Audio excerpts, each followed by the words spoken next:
Selon différentes cultures, il peut s'appeler l'Aïn ou le Hassad ou l'Aïnara. Il peut s'appeler aussi tout simplement l'œil de la jalousie. Le mauvais œil est vérité. Il met en retard l'horloge de la vie de beaucoup. Le mauvais œil, appelé dans certaines communautés l'Aïn, l'Aïnara, est un esprit de jalousie, est un esprit envieux, est un regard envieux qui produit des dégâts sur la vie en fait des personnes. C'est une énergie, c'est une force, une puissance négative qui crée en fait sur la personne sur qui est posé ce regard des méfaits. Par exemple, vous venez d'acheter une nouvelle voiture, tout le quartier sait que vous avez une nouvelle voiture et paf, le lendemain, la voiture se gâte. Ou par exemple, un enfant très beau, on dit oh l'enfant il est très beau et paf un coup l'enfant est en malade. C'est un petit peu une série d'événements en fait qui est motivée ou derrière lesquels se cache le mauvais œil, l'envie et la jalousie de certaines personnes. Ou par exemple ça se passe aussi dans les couples. Monsieur et madame qui viennent de se marier, le mauvais œil, paf, ça se passe mal. Je dis pas que derrière toutes les relations qui se passent mal, il y a du mauvais œil, mais nous savons que nous sommes dans une société où le mauvais œil agit beaucoup. Un nouveau couple tout beau, et paf, pas d'enfant, année après année, voilà, on se trouve que le couple est victime de mauvais œil. Vous annoncez que vous êtes enceinte et quelques temps plus tard, vous perdez la grossesse. C'est une réalité en fait. Certains peuvent le croire ou ne pas le croire, mais le mauvais œil est une réalité. Le mauvais œil, c'est pas une histoire de famille. Vous pouvez être victime de mauvais œil de partout, des voisins, des collègues, des amis. C'est cet esprit d'aigreur lorsque vous postez quelque chose, une image de vous, une photo de vous, qui peut susciter en fait l'aigreur dans le cœur de celui qui vous regarde ou de celle qui vous regarde. De nos jours, la jalousie, elle est partout. Le mauvais œil est un tueur qui divise des familles, crée des dégâts dans la vie de beaucoup de personnes. Le mauvais œil peut créer beaucoup de dégâts qu'on ne le pense. Le mauvais œil peut créer des séparations. Le mauvais œil peut aussi créer même la mort. C'est un esprit, en fait, que développent certaines personnes en eux, consciemment ou inconsciemment, qui est juste motivé par de la jalousie et par l'envie excessive. Il suffit que vous essayiez de briller quelque part, il y aura toujours en fait sur votre passage des gens en fait munis de mauvais œil. Vous êtes en pleine explosion de votre gloire et paf, quelqu'un avec le mauvais œil, le mauvais regard vous sabote ou crée en fait une polémique autour de vous. Ceux ou celles qui manifestent le mauvais œil sont tout simplement des personnes aigries, haineuses et surtout malheureuses dans leur vie. À s'occuper de la vie d'autrui, on se détruit soi-même. On provoque en fait une destruction dans sa propre vie. Le mauvais œil en fait se trouve un peu partout aussi dans les réseaux sociaux.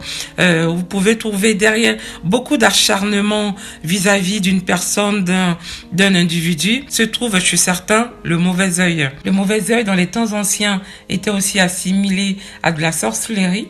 On se souvient très bien de l'histoire de Abel et Caïn. Certains religieux pourraient aussi dire que le mauvais œil, c'est tout simplement l'esprit de la sorcellerie inconsciente ou consciente. Comment reconnaître le mauvais œil? Le mauvais œil se reconnaît à travers des tracas à répétition, des périodes de malchance, des cauchemars à répétition. L'individu peut ressentir des douleurs au niveau de la nuque, au niveau un poids énorme, au niveau des épaules. Et dans ces situations, les solutions de la médecine ne peuvent pas en fait soulager ces types de cas. Il faudrait dans ce cas faire appel à de la spiritualité. Les effets négatifs du mauvais œil peuvent apparaître sur vos finances, dans votre vie de tous les jours, dans vos relations. Les effets négatifs du mauvais œil peuvent apparaître sur votre boulot, par exemple, sur votre évolution dans plusieurs domaines. C'est par cela que vous pouvez aussi reconnaître que vous êtes victime de mauvais œil. Mais ça ne suffit pas. Il faudra aussi se faire aider par une personne expérimentée qui pourra en fait en tout cas vous orienter et vous trouver des solutions adéquates. Une personne qui connaît le Seigneur, une personne qui vit dans la vérité, et cette personne pourra mieux vous orienter. Le problème avec le mauvais œil, c'est que les maladies causées par le mauvais œil ou des situations en fait de santé provoquées par le mauvais œil comme courbatures à répétition, des douleurs articulaires ou des maladies par exemple, lorsqu'elles sont provoquées par le mauvais œil, les remèdes apportés par la médecine ne suffisent pas, sont inefficaces. Dans ce cas, il faudrait faire appel à de la spiritualité pour apporter une solution plus efficace et plus adéquate. Pour combattre le mauvais œil, il faut d'abord avoir beaucoup d'humilité. Dès le matin que vous vous réveillez, il faudrait confier vos journées, vos activités, tout ce que vous faites en fait à Dieu tout simplement. Et en remettant toute gloire à Dieu. Par exemple, si votre chemin, si quelqu'un vient vous faire des compliments et que vous ne savez pas s'il est animé d'un mauvais œil ou pas, il suffit juste de dire, lorsqu'il vous dit par exemple, ah, telle chose est jolie, ou ton enfant est beau, ton enfant est intelligent, dis toujours à Dieu merci. C'est simple, mais c'est important. Remettre toute gloire ou toute bénédiction qu'on a, rendre la gloire à Dieu en premier. Il est aussi dit que pour se protéger du mauvais œil, il faudrait pas en fait accorder de l'importance au mauvais œil. Il faudra aussi faire attention à qui est-ce qu'on dit ses secrets. Il faudrait faire attention à qui est-ce qu'on se confie et surtout où est-ce qu'on va.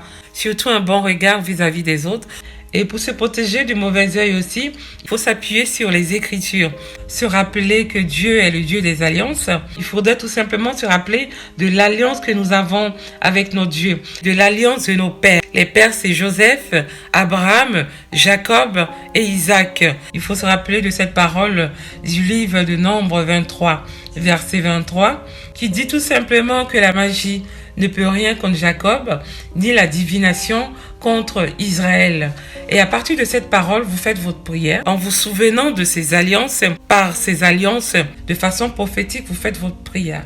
Vos prières de protection et vous allez demander l'appui et l'aide du Dieu d'Israël, du Dieu de Jacob, du Dieu de Moïse, du Dieu d'Abraham et du Dieu de Joseph. De la même manière qu'il a agi avec Joseph, Abraham et Isaac, qu'il en soit ainsi aussi pour vous en toute protection dans tous les domaines de vos activités. Nous nous rappellerons de cette parole qui dit « Je suis de la descendance de Joseph, de la même manière que le mauvais œil n'a pas prévalu sur Joseph, que le mauvais œil n'ait pas raison de moi. » C'est une phrase qui peut paraître toute simple, mais très puissante au plan spirituel. Avoir le mauvais œil vis-à-vis d'une personne qui est assez ancrée dans la prière, c'est un petit peu dangereux.